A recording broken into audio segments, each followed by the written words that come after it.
queridos amigos, muy buenas y lluviosas tardes tengan ustedes. Me encuentro con don Gerardo Revuelta, listos en un programa más del Ágora. Don Gerardo, bienvenido. Pachín, gracias. Hoy vamos a platicar sobre las elecciones, qué fue lo que a mí me gustó, don Gerardo también, qué fue lo que a él le gustó, y vamos a platicar sobre eso. A mí algo que me gustó muchísimo fue que ganó el Bronco, y hablando con las gentes dijo que ya había inventado un nuevo platillo para Monterrey y se llama huevos con sesos. Eso es lo que dijo que había inventado ya. También le dijo a su gente que iba a rentar una casa cerca del palacio, dice, la voy a pagar con mi dinero para ir caminando a la oficina. Le preguntaron, ¿es usted muy bronco? O sea, sinónimo de violento. Y dijo que no. Dice, me han querido hacer una imagen de violento que no tengo. Soy hombre de carácter, no me arredro con nada, ni trato mal a nadie. Lo único que se dijo es que se me salen palabras como, ya no estés chingando, o no te hagas pendejo. Pero son expresiones norteñas. Dice que su mamá se las enseñó a hablar así y punto, que no hay más que hacer. Señala que la clave de su éxito pues es sencilla. Dice que primero es el hartazgo de la gente. Segundo, pues son las circunstancias en que está el país total y absolutamente quebrado. Y tercero, para él la más importante fueron las redes sociales, porque es donde pudo trabajar mucho. Y dice que siempre estuvo creído que ganaría después de que presentó 103,000 firmas para conseguir la candidatura. Eso sí, dijo que sin presupuesto, sin spots, sin acceso a la radio, ni a la televisión, y sin apenas panorámicos, todo a base de las redes sociales. En especial él menciona que fue el Facebook. Y para dejar a don Gerardo que empiece, otra de las preguntas que contestó fue que le dijeron, ¿tienes asesores de imagen? Y dijo el Bronco, mi asesora de imagen es mi vieja. En la mañana agarro un pantalón y le pregunto, ¿qué camisa le queda? Y ya con eso, ese es mi asesor de imagen. No, y además hay que puntualizar algo, Pachín, muy importante, que realmente el Bronco es un producto del grupo poderoso de empresarios de la zona de Nuevo León, principalmente Monterrey, y que hicieron un plan muy bien diseñado, dicen que quirúrgico, para poder diseñar una candidatura independiente, porque cuando vieron quiénes iban a ser los candidatos de los partidos que han predominado allá, que es el PAN y el PRI, ellos dijeron, no, hay que buscar otra opción, y la encontraron en el Bronco. Y realmente el Bronco cambió el panorama del país. Eso es lo que sucedió. Por eso creo que es muy importante lo que pasó en Monterrey, lo que pasó en el estado de Nuevo León, porque realmente ahí sí se ve la mano de los empresarios, como se vio cuando la elección de Fox en el 2000, el apoyo de todos los empresarios de Nuevo León hacia la candidatura, aquí es algo similar. Claro, ya no hablemos de que Fox echó a perder lo que ganó y la esperanza se perdió, ¿no? Pero bueno, así es. Pero también yo quisiera comentar un poco, en términos generales, Pachín, como que fueron dos contrastes. Por un lado tenemos el contraste de los independientes, que vamos a abundar más después, y por otro lado tenemos el contraste del viejo sistema y del viejo México en cuanto a elecciones. Porque no podemos negar que en Veracruz, en el Estado de México, en Oaxaca, en Tamaulipas, en Guerrero, en Michoacán, pues hubo lo de siempre, ¿no? Hubo realmente coacción en el voto, compra indiscriminada de voluntades y votos de todo tipo, con los recursos robados del Estado, de los recursos públicos, que es lo peor, ¿no? Y usando fundaciones y organizaciones ilegales y alianzas con el crimen organizado, que ya hay denuncias al respecto en Guerrero. Víctor decía la vez pasada, que le decía yo, no a todos esos pendejos que vendieron su voto, y ¿qué decía Víctor? Es que tienen mucha hambre y les das 500 pesos y lo venden. No, también le estaban reclamando al Bronco, le dijeron, oye, tú viviste 30 años como político dentro del PRI. Él fue diputado federal, diputado local y fue presidente municipal de Garza García. sobrevivió a 2 atentados de los Zetas. Renunció al PRI el 14 de septiembre pasado para buscar esta candidatura. Y una de sus promesas de campaña es, que dice que es la primera que va a cumplir, que para los estudiantes será gratuito el transporte público y será la primera medida con la que va a iniciar su gobierno. También le preguntaron que si será como los demás gobernadores y les dijo que no me voy a sentir gobernador ni aun siéndolo. Hay gente que me dice tienes que hablar y vestir como gobernador, y que les responde el Bronco, si de eso está harta la gente, yo también estoy harto de eso. Claro. Hay que ponerse a chambear, hay que ponerse a buscar soluciones, pero en conjunto, gobierno con el pueblo. Las posibilidades de cambiar las cosas en este país dependen de nosotros y no de nadie más. Estamos haciendo historia todos en Nuevo León, no queremos que las cosas sigan igual. Quiero que México nos vea como ejemplo y vean que sí se puede y que sí se atreva. Porque tenemos un programa de gobierno que privilegia a las personas. Vamos a romper la corrupción para que la gente tenga confianza y pague sus impuestos, que los pague con gusto. Y así vencer a la pobreza. Dice que tienen pobreza en Apodaca, en Juárez, en Guadalupe, en Cañada Blanca, donde dice que hay de más de 240,000 personas sobreviviendo. Y de esos 33 años que estuvo en el PRI, de mucha corrupción, pues él dice que mi pasado en el PRI está ahí, siempre hice las cosas bien y no soy culpable de los demás. Y le reclaman, ¿tiene usted amigos identificados como corruptos? Y dice, sí, tengo amigos discutibles, nunca niego a un amigo. Es un principio que me enseñó mi padre, no soy responsable de nadie más de lo que yo haga. Y siempre daré la cara. Está muy bien. Y el contraste de lo que sucedió, por ejemplo, en el Estado de México, donde hubo elecciones de diputados locales, presidentes municipales y también diputados federales, y bueno, hay una pequeña discrepancia por ahí en el número de votantes, donde el INE, en lo que es la Diputación Federal, dice que nada más votaron 5.6 millones de personas en el Estado de México en lo que es diputaciones federales. Pero el Instituto Electoral del Estado de México dice que para los diputados locales votaron nada más 4.3. O sea, hay una pequeña discrepancia de 1.3 millones cuando fueron a votar a las mismas casillas la gente y votaron pues por todas las elecciones que había en este caso. Tenían que llenar a lo mejor 3 boletas, pero finalmente fueron las mismas casillas al mismo tiempo y a la misma hora, y hay una pequeña discrepancia de 1.3 millones. ¿Qué te parece? Pues me parece que en Nuevo León estuvieron bien vigiladas las casillas y no pudo haber trampas. El Bronco se queja de que Televisa la trajo contra mí, así dice el Bronco. Claro.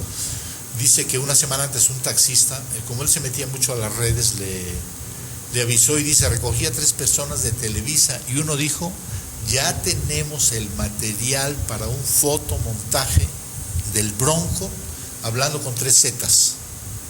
Lo vamos a sacar 10 días antes de la elección y se lo va a cargar la tiznada, creo que dijo. Y el mismo Bronco dice, porque ves que le preguntó López, no López Dóriga, el otro de Televisa. Loret de Mola. Exacto, muchas gracias, mi querido máster.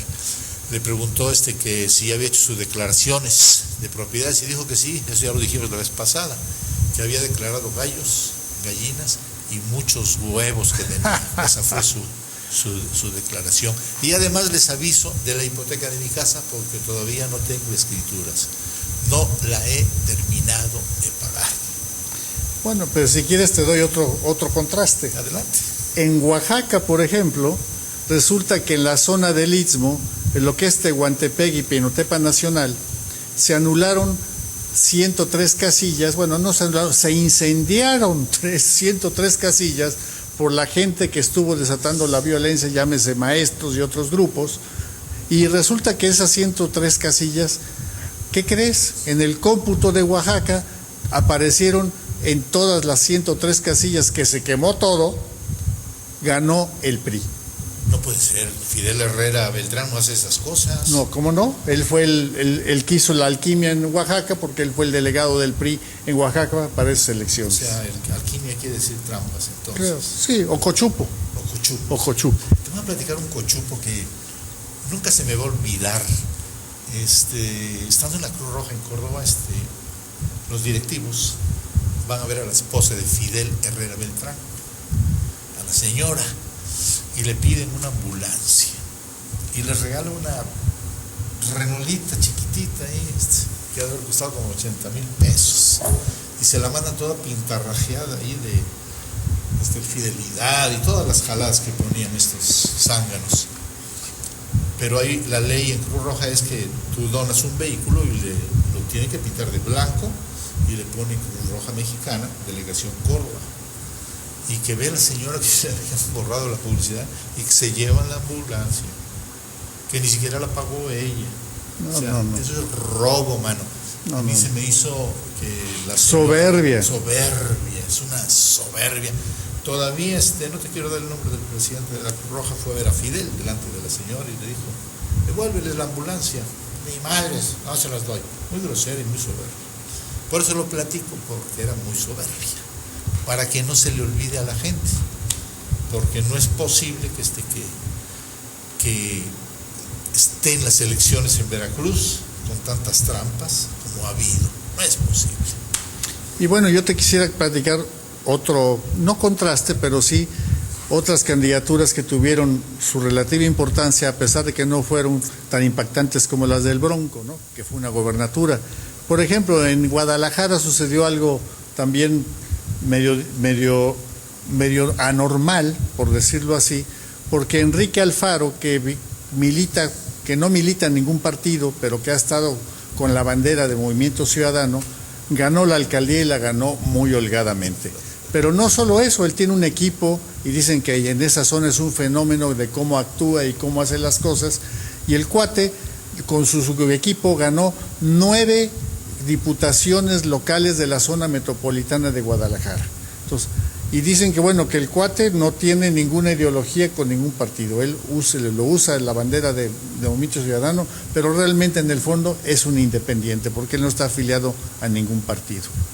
¿O qué te parecería mencionar el de un verdadero independiente, pura sangre, joven, de 25 años, activista, que es Pedro Kumamoto, que ganó una diputación local de la zona metropolitana también de Guadalajara para el Congreso Local de Jalisco? Y el cuate lo hizo con 0 recursos prácticamente. Por ejemplo, nada más le dieron 8,000 pesos para recabar las firmas, que era uno de los requisitos que tenían que hacer los que querían una diputación, independiente desde luego. Le dieron 18,000 pesos de recursos públicos y él tuvo microdonaciones por alrededor de 200,000 pesos. Con ese dinero, con las redes sociales y a golpe de calcetín, el cuate nada más ganó 51,000 votos y ganó la elección apabullantemente. Y como decía él en una entrevista, solamente con el 20% de lo que se marcaba como límite de gastos de campaña para una diputación local, pude lograr el triunfo. Y eso demuestra que no se necesita nada más dinero y espectaculares, se necesita también aprovechar que la gente está harta y animarla a salir a votar. Eso es lo más interesante. Lo tenemos en pantalla y este muchacho, que es digno de loable su labor, pues nada más es bisnieto de un japonés emigrado de la Segunda Guerra Mundial hacia México, venía para California y cayó en Chiapas, y resulta que bueno, y se casó con una indígena tzotzil y de ahí desciende él. Él es el bisnieto de este señor que emigró a México después de la Segunda Guerra Mundial. Y ahora lo tenemos como un diputado local por el estado de Jalisco, con todo el gane sin ningún problema. Y te digo una cosa, yo he conocido muchos japoneses, qué trabajadores son, normalmente son gente honrada, inclusive uno de los famosos conferencistas de sistemas de calidad, que es japonés también. Es impresionante cómo ha levantado sus negocios, cómo cuida a sus trabajadores. Por eso es que creo que va a ser un buen papel. Pues estamos en tiempo ya límite para irnos a unos comerciales. Ahorita regresamos con ustedes en la segunda parte. Gracias.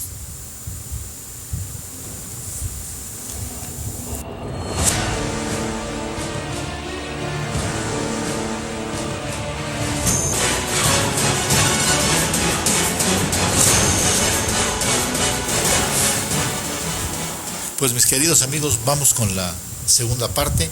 Tienes todavía que hablar, ¿verdad? Sí, yo quisiera hablar también Sí, de los otros candidatos que compitieron como independientes, aunque no son 100% independientes, porque uno de ellos, como Alfonso Martínez, que ganó la alcaldía de Morelia, pues es un expanista, pero la ganó sin ningún problema, contra todos los pronósticos, y que con la influencia del PAN y del PRD y del PRI, pues él la ganó como independiente. Y es una capital que, bueno, pues la capital de un estado que ha estado sufriendo mucho con la violencia y con el crimen organizado. Y eso hay que destacarlo, porque no cualquiera se avienta, y la otra, y no cualquiera gana, ¿no? Sí, porque esa es otra. Y luego en Sinaloa, pues tenemos también una figura que también es un expanista, que es Manuel Cloutier, el hijo del gran Maquío.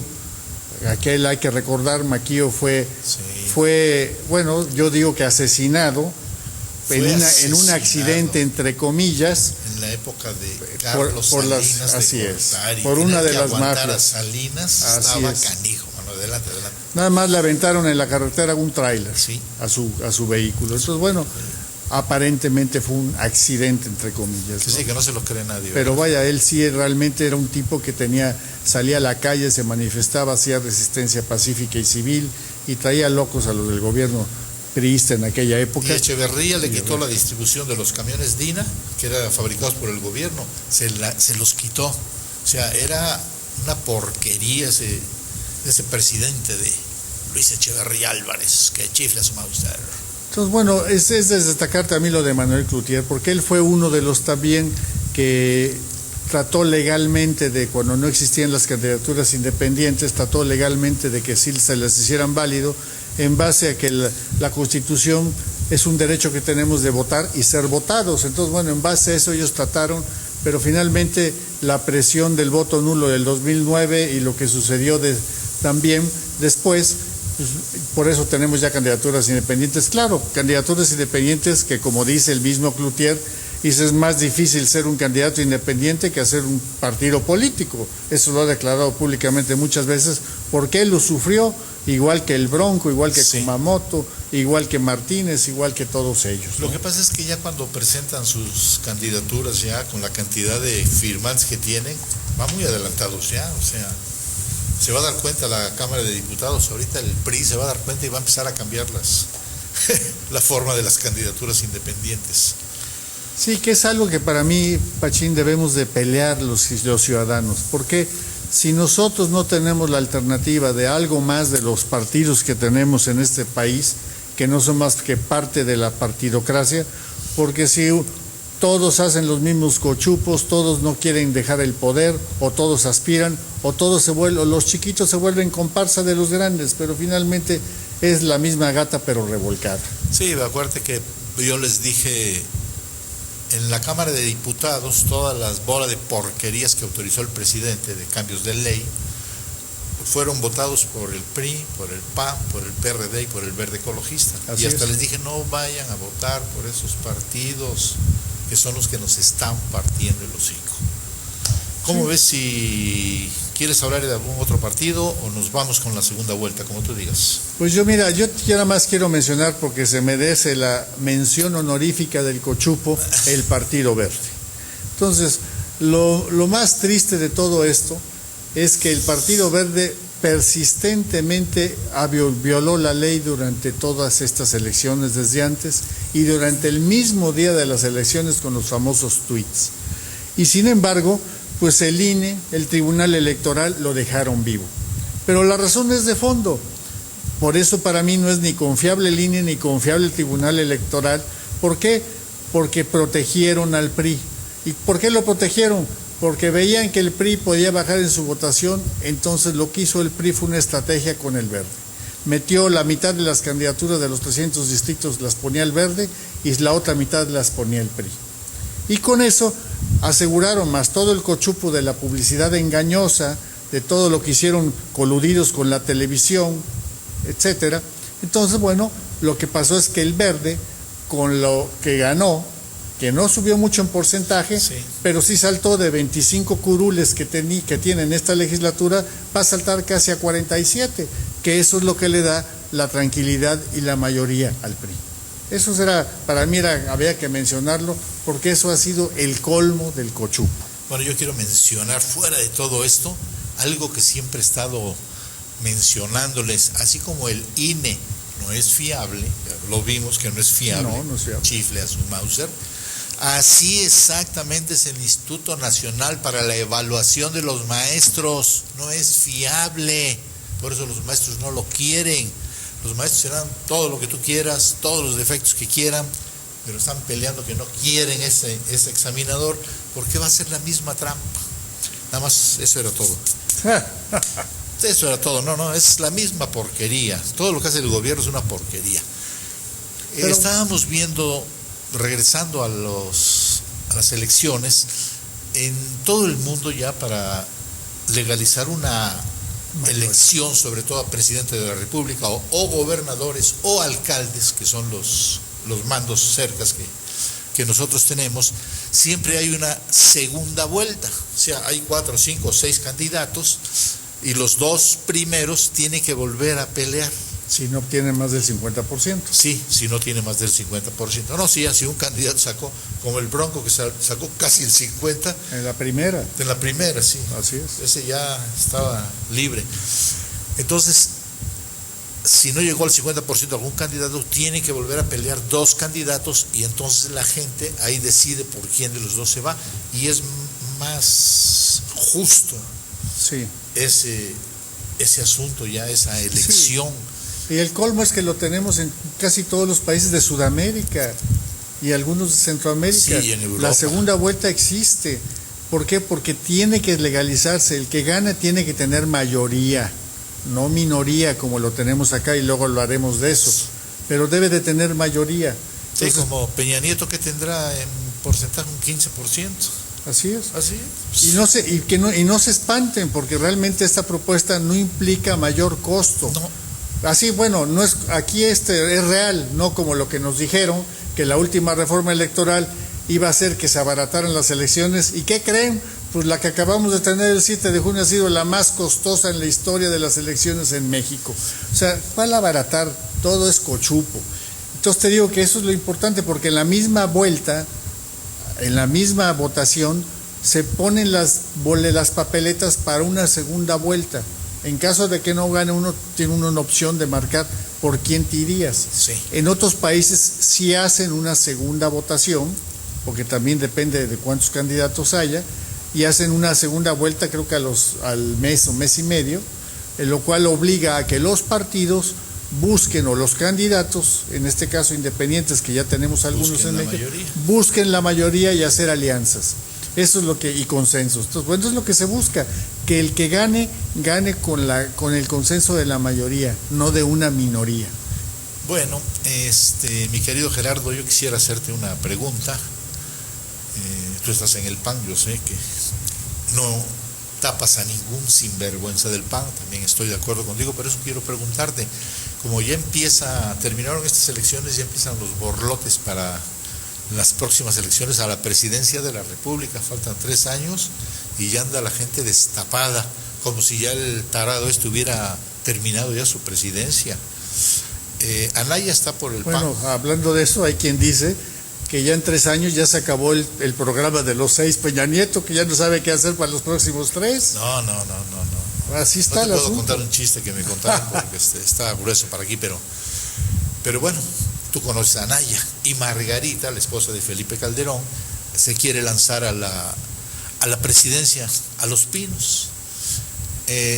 Dicen que el líder panista llamó a la reconciliación de su partido. La esposa de Calderón anuncia que va a hacer una gira por todo el país, quiere ser candidato a la presidencia de la República, y el PAN, para mí, está tan corrupto que es difícil que lo puedan levantar.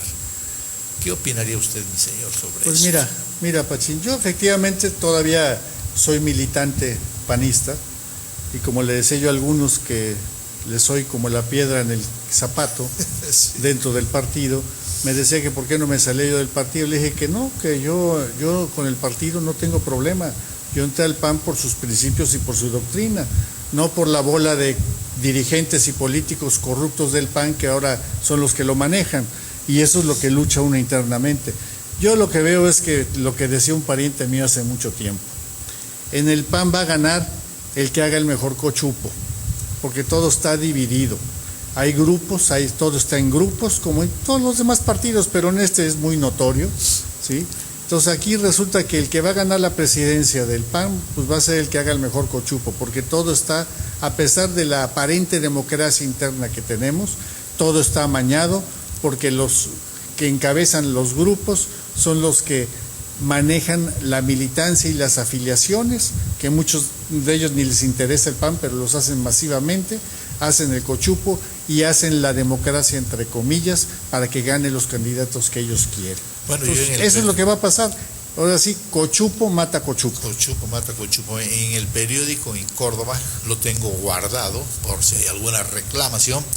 Le echaban la culpa a Cerralde y a Juan Bueno que se habían vendido para en estas elecciones, así dice el periódico, estuvieron explicando por qué. Yo me tocó ver cuando José Abella le entregaron, Cerralde le entregó lo de las casillas con domicilios conocidos, más del 50% de casillas se quedaron sin vigilar, por eso es que te preguntaba, porque veo muy mal al PAN ya. Pues aquí en la zona esos personajes le han hecho demasiado daño al PAN. Mucho daño, sí. Entonces realmente, vaya, pues Cerralde había que preguntarse de dónde tiene el dinero que tiene, había que preguntarlo y preguntárselo, ¿sí? Y preguntarle a Cerralde por qué perdió en su distrito en Huatusco, sí, porque es el cuarto diputado federal más faltista que hay en la Cámara actual, que ya van a terminar en septiembre, pero bueno, ¿no es el que cuarto. Eso podría ¿Por qué no votó en todas las reformas que hubo propuestas por Peña Nieto dentro del Pacto por México? ¿Por qué no estuvo en las votaciones el día de la votación en el Pleno de todas las iniciativas que se aprobaron ahí, etcétera? Bueno, eso hay que preguntárselo. ¿Y no crees que eso les vaya a ir mal, que vayan a perder ya la candidatura para la gubernatura de Veracruz? Porque yo veo a Juan Bueno que está diciendo que quiere, pero no veo por dónde. Y Cerralde menos todavía. O sea, cochupo mata cochupo, pero también tienen a Miguel Ángel Yunes que les va a arrear. Miguel Ángel no es ningún tarugo. Pues creo sí. que ya nos vamos a otro corte. Ahorita seguimos. Mis queridos amigos, no tardamos. Vamos a un corte comercial.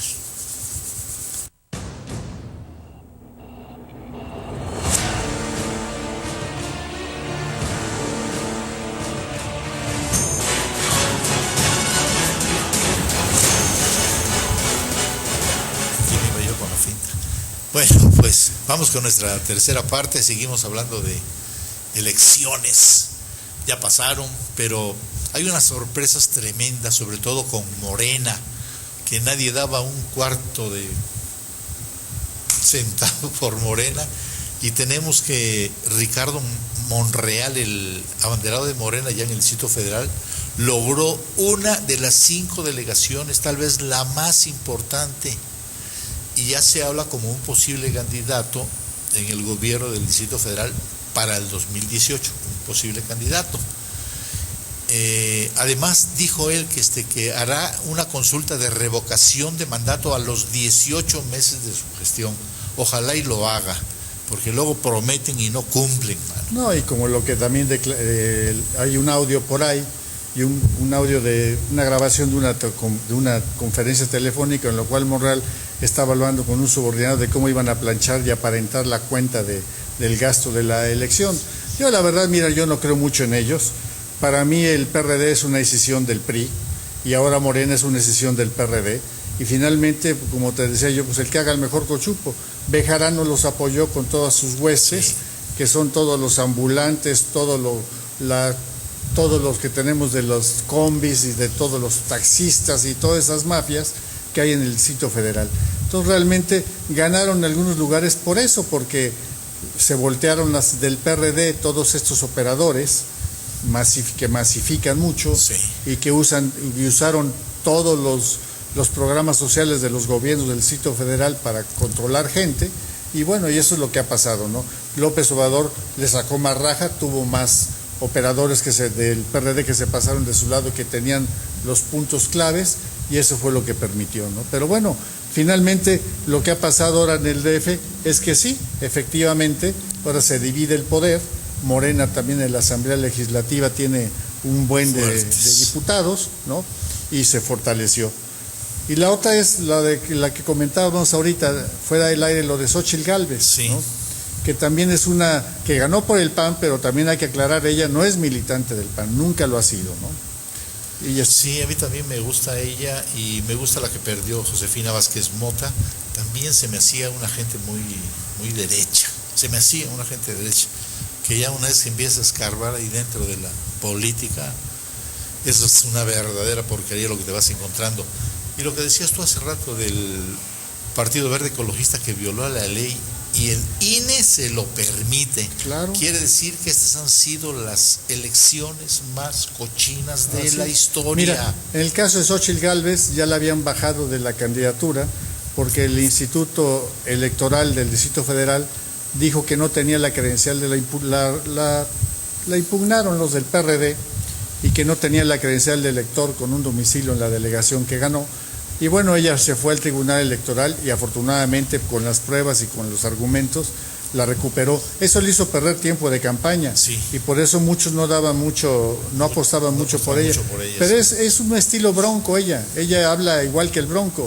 Ella se me hace de ese estilo, es muy directa y usa el lenguaje coloquial y lo que tú quieras, pero finalmente es una mujer que, si no sabes, no sé si sabes su historia, pero la historia de ella viene de unas comunidades indígenas del estado de Hidalgo, de lo más pobre que hay en el país, y cómo hizo el esfuerzo para ir desde la primaria, en lo cual caminaba quién sabe cuántos kilómetros, etcétera, y luego hacerse a su carrera, y es brillante como empresaria, y es empresaria de todo lo que es tecnología que tenemos ahora, ¿no? Entonces, bueno, ella hace edificios inteligentes, etcétera, y tiene una empresa muy exitosa de eso. Por eso ella también, como empresaria, tiene los recursos para ser candidata, y por eso aceptó. Yo quería pedir también que platicaras algo, porque yo tengo una imagen pésima de las encuestadoras. ¿Tú qué imagen tienes? No, yo también. Mira, la verdad, desde el 2012... Yo siempre, ¿eh? Sí, bueno, yo también. La verdad es que las encuestadoras yo no sé, ni deberían existir desde mi punto de vista. ¿Por qué? Porque no sirven para nada realmente. Puras mentiras. Les sirve a los políticos, les sirve a los partidos, pero a los ciudadanos, ¿de qué nos sirve? Lo único que usan los partidos políticos a las encuestadoras es para influir en el voto a través de la publicación de las encuestas, en lo cual dice que yo voy ganando el partido que le corresponda hacer esa encuesta. Entonces, bueno, ese es el gran problema. O hay empate técnico, como dicen, ¿no? Sí. Bueno, y yo les quiero decir algo, de todas las encuestas que hicieron en esta elección, fue pavoroso. Vaya, en el caso del Bronco creo que le daban 9 puntos de ventaja a Ivonne Álvarez, a la del candidata del PRI, en contra del siguiente, y el Bronco estaba en tercer lugar, y resulta que el Bronco le ganó por 19, vaya, entonces vaya, eso no puede ser, vaya. Eso no puede ser. Y así sucedió casi en todo el país, excepto por ahí alguna encuestadora que latinó, creo que a nivel nacional, por los votos, el porcentaje de votos que iba a tener el PRI. Pero de ahí en fuera ninguna. Lo único es que mal usan la información a favor del que los paga, o del partido de la preferencia del que los paga. Entonces creo que ese es el gran problema de las encuestadoras. Para claro, mí si no sirven más que es propaganda ilegal, sí, electoral, sí, que no sanciona el INE tampoco. No, si yo pago la encuesta, me la tienen que dar a mi favor. Oye, o por lo menos cerquita. Sí, va a estar cerquita, ¿no? Cerquita, sí. Algo que siempre hemos tenido, que ya lo dijimos la vez pasada antes de las elecciones, hay que tener mucho cuidado con la pobreza. La pobreza es la ganancia del PRI. Cuanto más pobres hay en este país, más chance tienen ellos de comprar los votos en las casillas. Y alguien decía que en México se estudia para ser pobres. Bueno, lo dijo Denise Dresser. Sí. Y después también me tocó platicarlo una vez. que la Universidad Iberoamericana en Puebla realizó un estudio de cómo estábamos los mexicanos, que yo les había dicho que lo hice con mi sirvienta y que yo daba 72 millones o 75 millones de pobres. Y resulta que la Universidad Iberoamericana de Puebla realiza este estudio de la pobreza y dice que existen 87 millones de personas en pobreza debido al poco crecimiento económico, que luego vas a hablar de eso tú también. Según el informe, 61% de las personas con estudios medio, superior y superior no ganan el ingreso mínimo para sus necesidades, que es comida, vestido, casa, escuelas. O sea, eso es lo que dice la universidad. Por si no me creyeron creer la mía, que además me bajé porque me daba miedo decir que eran 80 millones, no, 89 millones. Yo quisiera hacer un paréntesis también, Pachín, porque mira, hay otro punto que tampoco se ha mencionado mucho en los medios y que creo que es importante mencionar. Por ejemplo, el INE dice que la elección fue muy bien, que a pesar de los focos de violencia y de la radicalización en muchos lugares, etcétera, etcétera. Pues bueno, pero lo que no menciona el INE, aunque ahí están los números, habla de que hubo más de 1,000 casillas que no se instalaron. Claro, dicen ellos, son 148,000, 1,000 no pintan, sí, nada más que en todas las elecciones el promedio era de 2 casillas a 50, no más de 50. Ahora hubo más de 1,000. Entonces, bueno, no puede ser posible que eso no lo quieran ver y que digan que todo estuvo muy bien. O el caso de los dirigentes de las casillas, que se tuvieron que tomar gente de la fila que llegó a votar para que fueran los funcionarios de casillas en más de 50,000 casos. Más de 50,000. O sea que viene siendo un tercio de... Así, entonces, bueno, se tuvo que tomar gente que no estaba capacitada, que no recibió los cursos que dio el INE para capacitar a la gente que salió sorteada para ser funcionario de casilla. Oye, y lo más que había sucedido en el 2012 fue que fue 12,000 casillas. Aquí fue más de 4 veces más. Entonces, bueno, yo creo que esta elección sí sucedió algo. No hay que tomarlo tan a la ligera. No, sí sucedió, o sea, como dice el Bronco, estamos hasta ¿qué? ¿Hasta qué dijo? Hartos, dijo hartos. No dijo hasta la madre, ¿verdad? No. Dijo, yo creo que sí dijo hasta la madre, sí, ¿no? Hasta la madre, porque sí, a veces que es medio coloquial, bronco. medio coloquial. Sí. Entonces, yo creo que para mí son las elecciones más puercas de toda la vida del país. Sobre todo las que hizo Fidel Herrera en Oaxaca y las de Veracruz, que no tienen abuela, más las que has mencionado tú de los otros pueblos. Y también quería mencionar adelante. algo, Pachín, a ver, lo del voto nulo, que también lo mencionamos aquí antes de las elecciones, y bueno, mucha gente lo condenó, y hubo el paradigma aquel video que salió que decía que el que anulara el voto favorecía al PRI.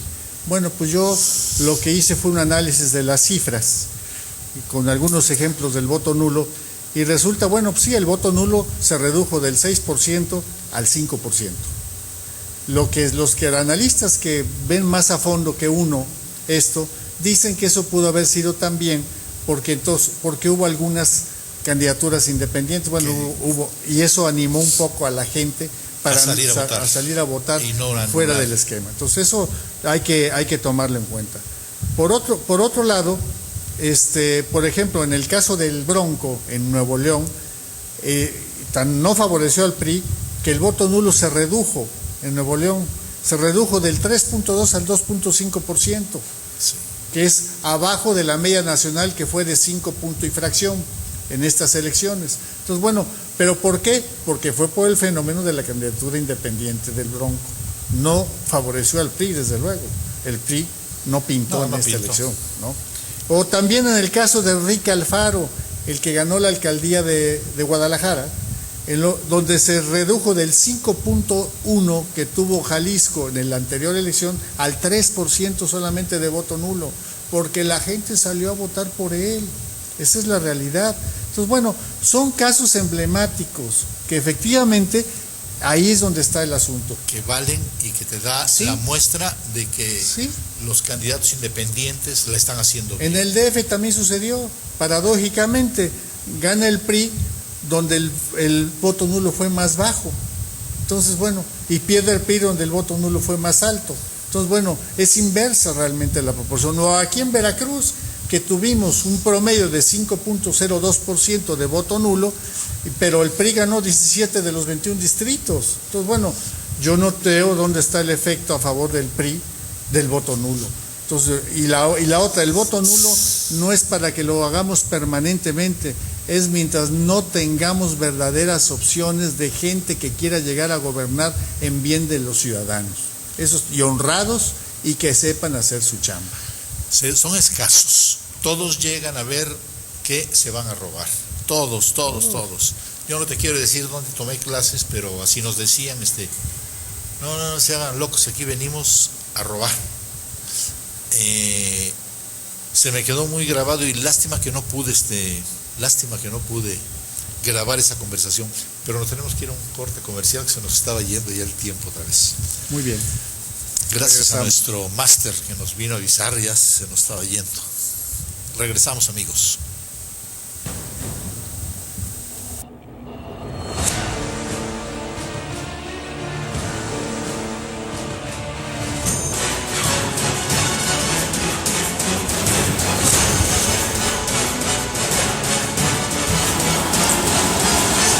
Pues don Gerardo, este es nuestro último bloque. Así es que tenemos que apurarnos. ¿Cómo viste los números de votaciones entre el PRI y el PAN? ¿Cuánto sacaron otros años? ¿Cuánto sacaron este? Pues está interesante, Pachi, muy interesante, porque realmente se ve que la ciudad, a pesar de que todos los partidos grandes quieren echar las campanas al vuelo, pues yo les quiero decir que pues los números no fueron muy buenos para ellos, a pesar de lo que está pasando. Por ejemplo, el PAN bajó de 9.5 millones votantes, bajó a 7.6 nada más. El PRI de 12.7 a 10.5, o sea, más de 2 millones. Y el PRD de 4.2 a 3.9 millones. O sea que a los tres partidos más grandes de México. ¿A 3? A 3.9. No, los demás fueron el 20%, este fue el que le salió más barato. Así es, le salió barato a pesar de lo de Morena. A pesar de lo de Morena, sí. ¿No? Pero bueno, pero también hay otra cosa muy interesante que leí apenas el día de ayer, es las declaraciones del señor Peña, y yo no le puedo llamar de otra forma porque a mí nada más se merece llamarle el señor Peña. El gañán. El señor en una cena de la comunidad libanesa, donde estaba presente entre ellos Carlos Slim, pues bombo y platillo, y dijo que el señor que la mayoría alcanzada por su partido se debió al buen desempeño de su disque gobierno, porque para mí disque gobiernan, o los avances de la economía los avances de la economía en el país. No, vaya, es increíble. Es increíble. Sí, el menor desempleo, el mayor poder adquisitivo y de consumo, y que desde luego no iban a ser autocomplacientes con la mayoría en el Congreso. Y yo me pregunto, ¿será porque se han autocomplacido toda su vida con los recursos públicos y los conflictos de interés? ¿Y para qué fueron las trampas? Así es. El señor no sé en qué país vive, como dice Broso, vive en Peñalandia o Cochupolandia, ¿será? Porque realmente en ese país no sucede eso. No, de verdad que nos tocó el sinvergüenza mayor de Benito Juárez para acá. Creo que no ha habido otro, porque ya vendió las playas, ya vendió el petróleo y sigue rematando, así como hizo Benito Juárez. Sí. Y además, ¿sabes qué? Se quiere legitimar. ¿Cómo vas a ser legítimo que tu partido gobierne cuando tuvieron el 29% de la gente que salió a votar, pero nada más salió a votar el 47%? Entonces, por los señores nada más votaron el 12.9% de la gente en edad de votar. Por eso tenemos que sacar una segunda vuelta. Claro. Porque no puede ser esas trampas, caray. Claro. Entonces, bueno, y además de esos 12.9, yo te garantizo que por lo menos la mitad fueron de coacción del voto y de compra del voto. Entonces, ¿de qué estamos hablando? ¿Legitimar qué? Es un gobierno que no es para es legitimarlo. No, ¿Cómo sale a decir eso? Yo quiero decirte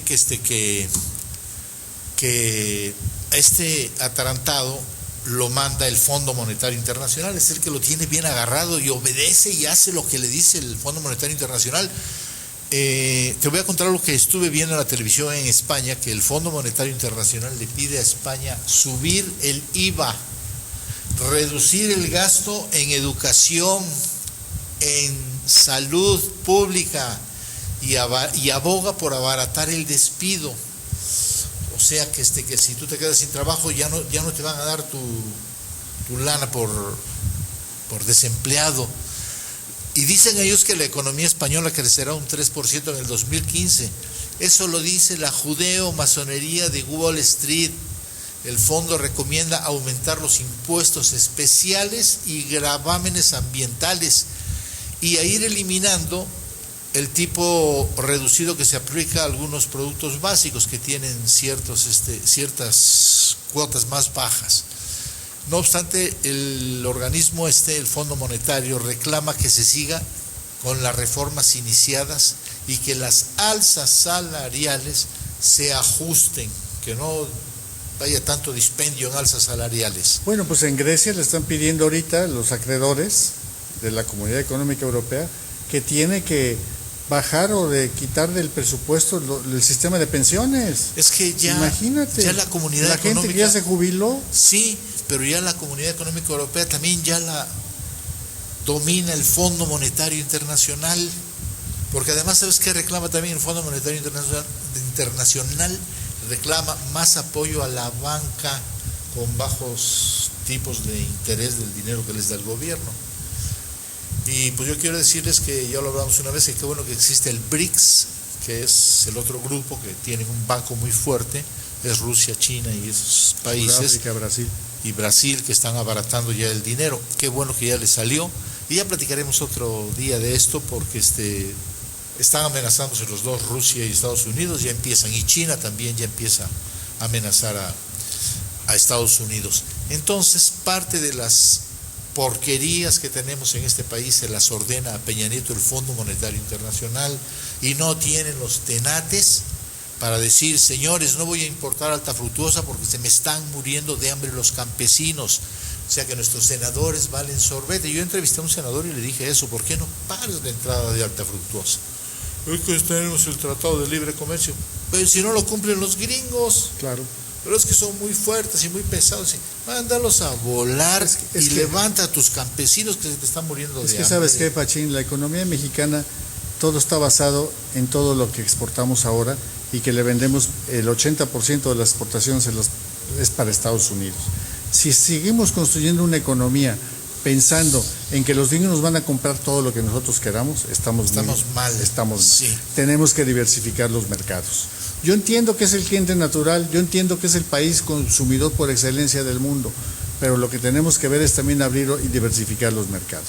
Y fíjate que precisamente para contrastar, hablando de la economía de México, resulta que en contraste con lo de Peña Nieto, el viernes de la semana pasada se reunieron un grupo de economistas que en su 13º encuentro, que se llama Huatusco 13. ¿Y por qué Huatusco? Bueno, porque en Huatusco se inició esta serie de reuniones anuales de economistas muy respetables. Y el tema, pues, ¿cuál cree que fue el tema? El de esta reunión. El tema era una pregunta: ¿por qué México no crece? Y después de analizar todos los pros y los contras, bueno, pues lo trillado es que la inversión no ha llegado, que lo que debe de ser, los inversionistas nacionales no invierten, la capacitación de los trabajadores, sí, la tecnología. Bueno, pero ellos llegaron a una conclusión diferente. Eso era lo trillado. Ellos llegaron a varias conclusiones. Uno, que la gran deficiencia del sistema educativo, había reducido drásticamente la movilidad social. ¿Qué quiere decir eso? Que si la gente que está en el nivel socioeconómico más bajo, si se le da educación, puede subir de nivel socioeconómico y así sucesivamente. Bueno, aquí la educación, y por eso no estoy de acuerdo con los maestros, es la que nos tiene fregados. Entonces, eso hace que la gente no se mueva de su estrato social, socioeconómico, y siga habiendo las grandes diferencias y contrastes contra un Slim, que es el ejemplo que todo el mundo usamos, ¿no? Sí. Porque es el hombre más rico del mundo. Y por otro lado, también ellos dicen que la otra que nos limita para crecer es el Estado de Derecho que no existe en México. No es posible que fluyan inversiones y que las instituciones trabajen correctamente si no hay justicia en este país y hay un Estado de Derecho. Espérate que se me faltó decirte algo. ¿Qué hizo el gobierno, o sea, la Suprema Corte de Justicia de la Nación? ¿Qué hizo para ayudar a la banca mexicana? Que ni siquiera es mexicana, es extranjera, no hay un banco mexicano, todos son extranjeros. Aprueba el embargo del salario de los trabajadores que deban. Ojo con las tarjetas de crédito, amigos, tengan mucho cuidado, porque ya ahorita es embargable su salario. La decisión de la Suprema Corte de Justicia de la Nación apoya la reforma financiera aprobada por Peña Nieto, otorgando más poder a los bancos, o sea, más a los ricos. Es que les dieron el FOBAPROA, que les regalaron miles y miles de millones, en vez de dárselos al pueblo, se lo dieron a los bancos. Entonces ya hoy día te pueden retener hasta tus bienes, te pueden perseguir en búsqueda domiciliaria. O sea, todo eso lo acaba de aprobar la Suprema Corte de Justicia de la Nación. O sea que si no pagas tu tarjeta de crédito con los enormes intereses que te cargan, te van a embargar el salario. Y sabes una conclusión también interesante de este grupo de economistas, Pachín, pues es muy fácil. Últimamente Videgaray y el gobierno de Peña Nieto salieron con que había que partir de un nuevo presupuesto base cero, o sea, rehacer todo el presupuesto. ¿Sabes qué sugieren ellos? No, dicen no hay que partir nada más de un presupuesto base cero. Dice hay que partir de una reorganización del Estado mexicano base cero, es decir, refundar el país, lo que proponía Sicilia, lo que propone una serie de intelectuales, el obispo Vera, etcétera, ¿no? Tenemos que refundar el país y esto no va a cambiar. Pero eso no lo va a hacer ni Peña Nieto ni el ladrón de Hacienda. Esos vinieron a robar. Ya llevamos 12 billones de pesos entregados a Peña Nieto. ¿Dónde está el dinero? O sea, bueno, ¿qué están parte la tiene el CENTE y el ACETEC, que cada vez que hacen manifestaciones les dan unos cientos milloncitos por ahí. Pero son pequeñitos, ¿no? Digo, parte. Con los billones y billones que O sea que cada vez que te llega una tarjeta de crédito a su casa, fíjate bien, te están promoviendo el crédito con cárcel, abusados con sus tarjetas. Esto lo aprobaron ya desde el 26 de marzo y la Suprema Corte de Justicia de la Nación lo dice hasta después de las elecciones. Y joroban el artículo 112 de la Ley Federal del Trabajo. Oye, hablando después de el apartado A del artículo 123 de la Constitución, que decretaba la inembargabilidad de los salarios. O sea, sigan aguantando y votando al pendejo. Y van a ver que hasta la cárcel van a ir a parar por cuestiones de dinero de los malditos bancos ricos, hombre. No, y hablando de cárcel, ¿qué crees? Que después de las elecciones, que ya estamos en esas, ¿quién crees que va a salir del bote? Ay, Dios mío. Pues el Baester Gordillo y Granier, el exgobernador de Tabasco. ¿Y sabes por qué van a salir? Bueno, primera instancia, porque la Procuraduría, manejada por Murillo Karam en su momento, pues el expediente de la averiguación previa de las acusaciones, pues para variar no está muy bien integrado. Pero por otro lado, como los señores ya van a cumplir 70 años, entonces tienen derecho a pasar, si tienen condena, a pasarlo en su domicilio, por la edad. Entonces, bueno, eso es parte de lo que va a suceder, ¿no? Yes. ¿Y qué va a suceder ahorita después de las elecciones? Bueno, pues ahorita y ahora qué, bueno, pues vamos a seguir teniendo los cochupos, los conflictos de intereses, se van a seguir robando el presupuesto, la partidocracia se va a querer repartir otra vez el presupuesto de los 4.5 billones, que para el siguiente año va a ser más, etcétera. Sí. Esto va a seguir igual, vamos a seguir con violencia, vamos a seguir con falta de justicia e impunidad, vamos a seguir todo. Estas elecciones no cambiaron absolutamente nada. Acabó el tiempo. Les volvimos a entregar el país. Se nos acabó el tiempo. Yo nada más quiero decirles que el próximo viernes tengo invitada a una monja que me ha dado clases. Es una fregonería de fregonería. Estén pendientes porque les va a gustar. Ella vive en la Ciudad de México y viene con mucho cariño a platicar con nosotros. Pues mi querido Gerardo, ha sido un placer haber platicado con usted. Igualmente, Pachín. Qué bueno que no estuvo Víctor para llevarnos la contraria. ¿Tú qué hizo? ¿Dónde se iría? ¿Quién sabe dónde se fue el Víctor? Mientras no se haya ido al agua, todo está bien. Amigos, que tengan buenas tardes y muchas gracias. Gracias.